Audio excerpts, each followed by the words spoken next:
Hey guys, so this is just going to be a video going over my premium Lycoris Musketeer deck profile that I've put together, and I've been testing, playing it with my boys. And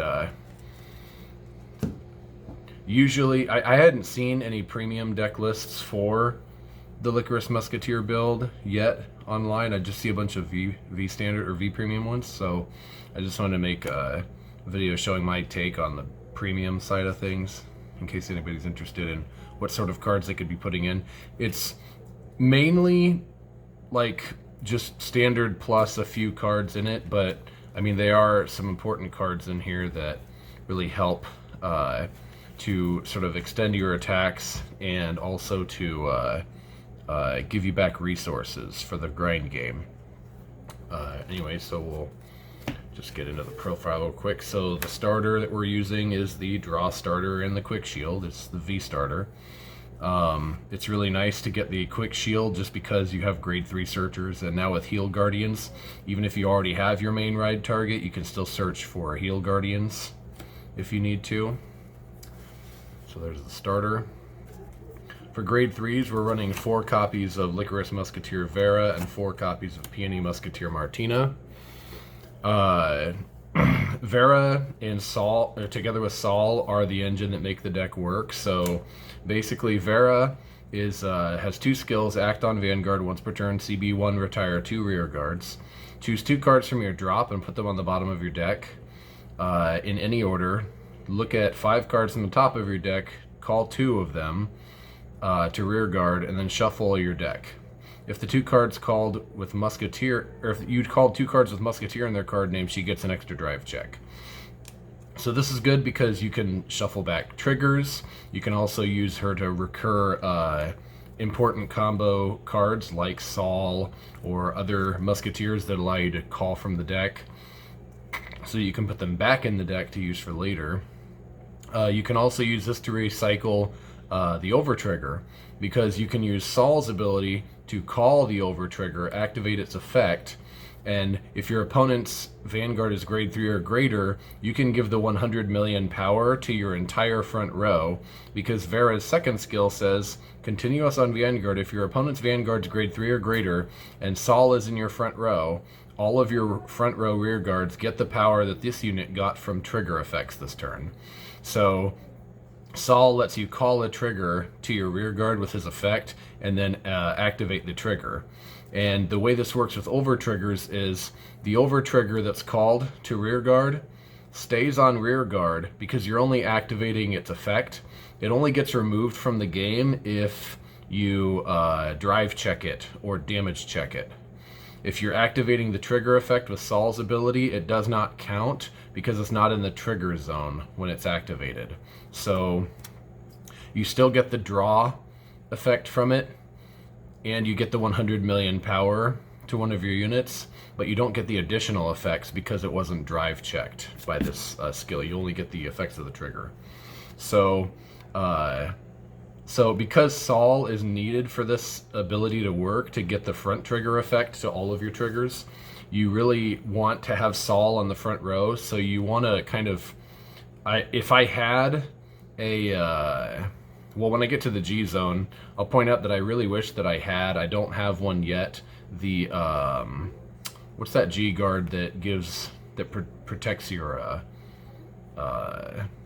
rear guard from being retired or anything like that. I can't remember what it's called off the top of my head right now. I'll probably remember it later on in the video. But you want to protect Saul on your rear guard because the combo is so important.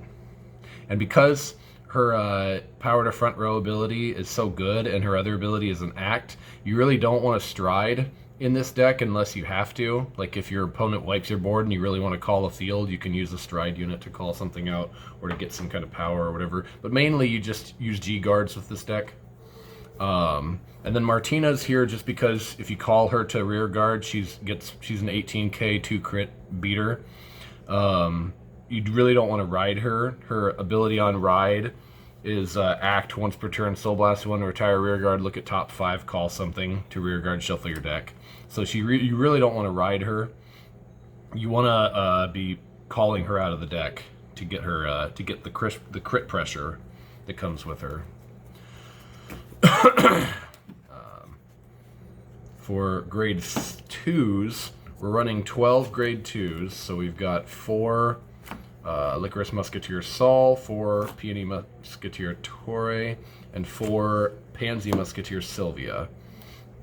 Sylvia is just, it's nice because in this deck, almost all of your cards are ride targets. So this calls a plant token when you ride it, or call it. This one lets you get advantage because when you call her or ride her, you can counterblast one, retire a rear guard, and this could include herself. You could retire herself for her effect if you wanted to. Check top 3, call up to 2 cards with Musketeer in their card name, or any 1 card. So you can call 2 Musketeers or 1 of anything else, and then put the rest on the bottom of your deck. You don't shuffle with this effect. And then Sol is the other piece that makes the deck run. So he says, when placed on van or rear, if you have a Vanguard with Musketeer in its name, which you will, because every card in this deck, except for a few of the grade 1s, has Musketeer in its name, you can counterblast 1, retire a rear guard, look at 3 cards from the top of your deck, choose 1 unit from among them, call it to rear guard, put the rest on the bottom in any order. If you called a trigger unit, you can counterblast 1, activate all that card's trigger effects. Perform this trigger effect before other card abilities. So you can call him out with your other Musketeer abilities, or call him from hand and use that effect. You don't really want to use it when you're going, when you're if you have to ride him. You really would rather call him to rear guard so that you can pair him up with Vera in order to get the most bang for your buck off of his effect, because if you're going second, you can give the power to the front row with Vera's skill. So yeah, those are the grade 2s. Grade 1s, we're running 4 Ruth, 3 Sweetberry, and 4 Padmini. So Ruth, she is the best ride target if you're going second, because she gives you 2 attacks. You know, going second, you can ride her. She calls when you place her, when you ride her on Vanguard, you can call a plant token. If your Vanguard's grade 1 or greater, you can call 2. So what I'll always do with her is I will ride her and call 2 plant tokens to the side and make a column of plant tokens. That way I have her swing and then the rear guard swing. So I can swing with her first, and any triggers, any trigger power I get, I can put on the tokens if my opponent guards her attack. So I can put the effects on the 10k column and still hit. Or if my opponent gets a defensive and I get a trigger, I can give it to the plants and still hit over it. Otherwise, it's 8k column and a 10k. If they don't get a defensive and they no guard, they can take up to 2 damage the first turn, which is, you want to rush them so that they have to be at high damage. And then this one, she just, when placed on Van or rear, call a plant token, and if your Vanguard's grade 3, you can soul charge. And then she's a 13k booster if your Vanguard is grade 3, so she's really nice to just have in the back row. And then this is just your grade 3 searcher. You hardly ever, like, you almost never get her plus 5k because you don't keep plant tokens on the field, you just use them as retire fodder. But and she's also not very, she doesn't work with the Musketeer abilities because her grade 3 search ability is from hand, so you can't call her from the top deck and use her ability that way. So you're usually just gonna not call her, you're gonna want to call Ruth or Sweetberry. But yeah, she lets you discard a quick shield or something else from your hand to search for grade 3, and if there are no Veras in the top 5, you can always just add a Heal Guardian to help hold your opponent off on the early rush.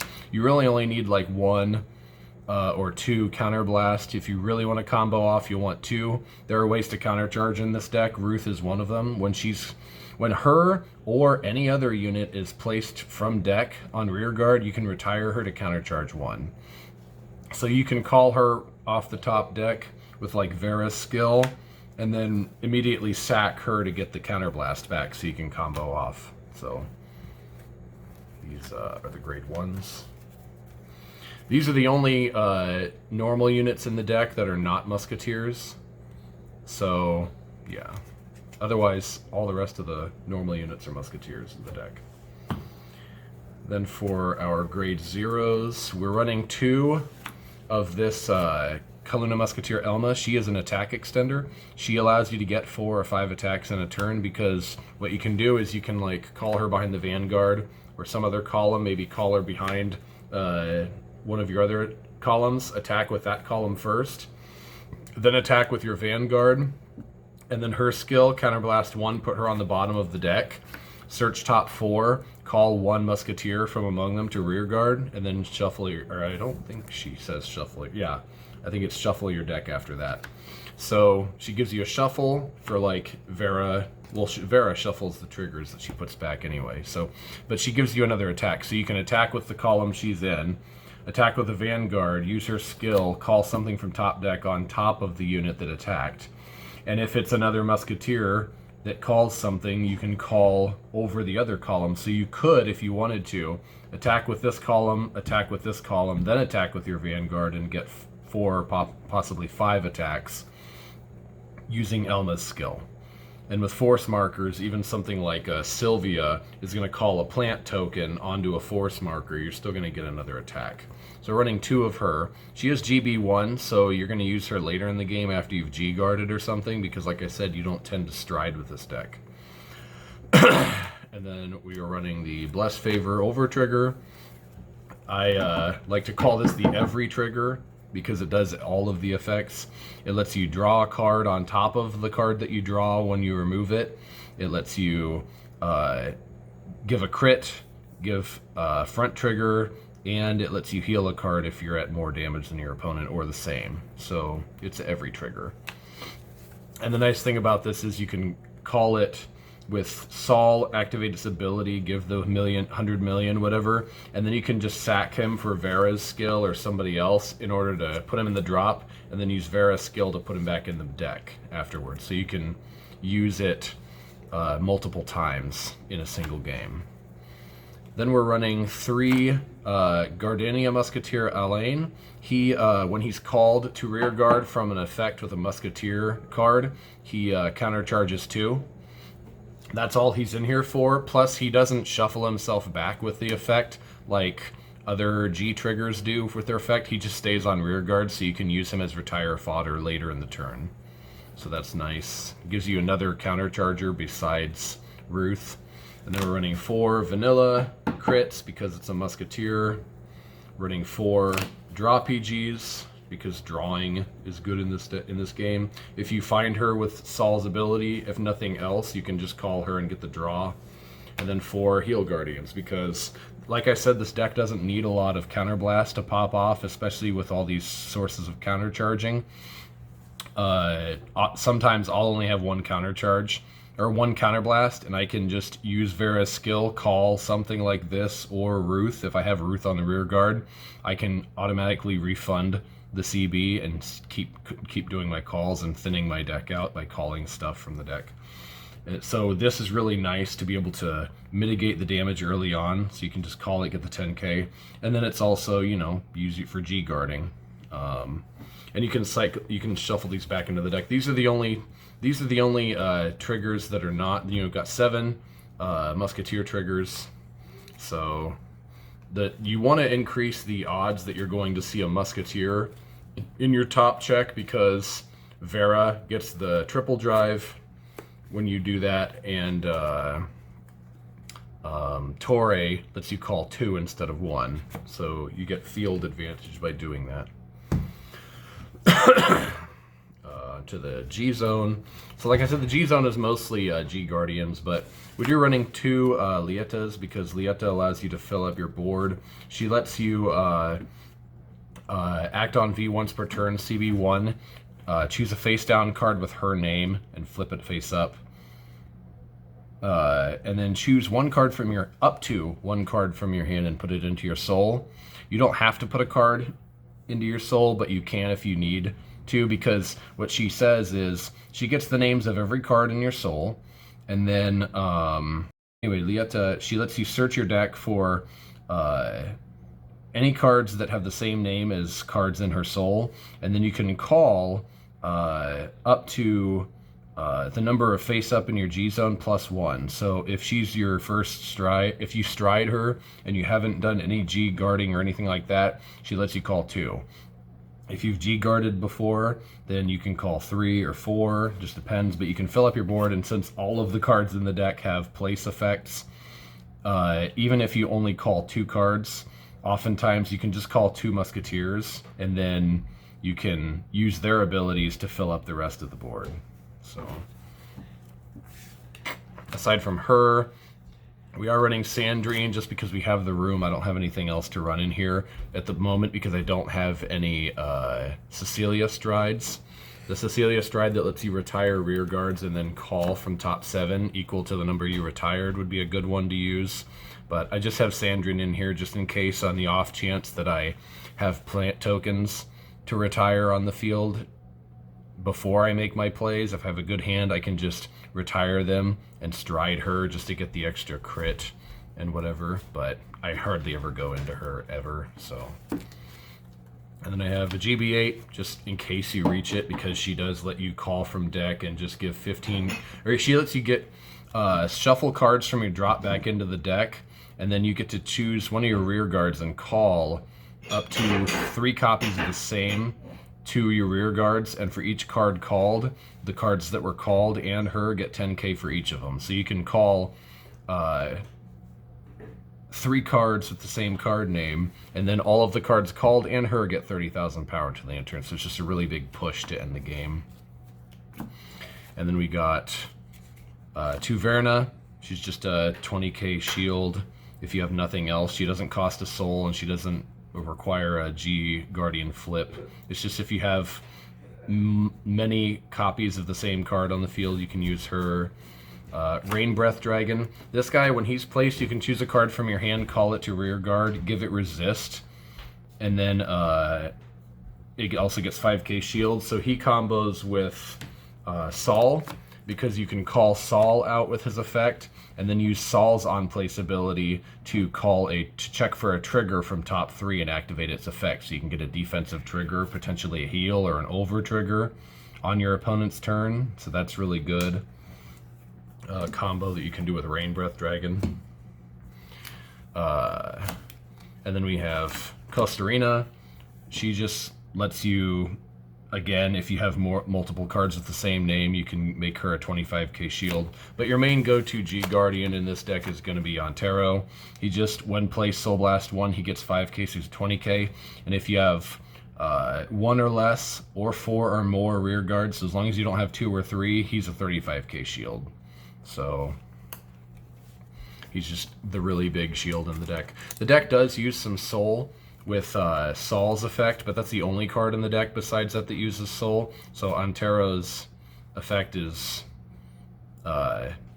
very manageable to get the 1 Soul Blast. Everything else in the deck just uses Counterblast. And with cards like Sweetberry, you're able to Soul Charge and refill that. So that's pretty much the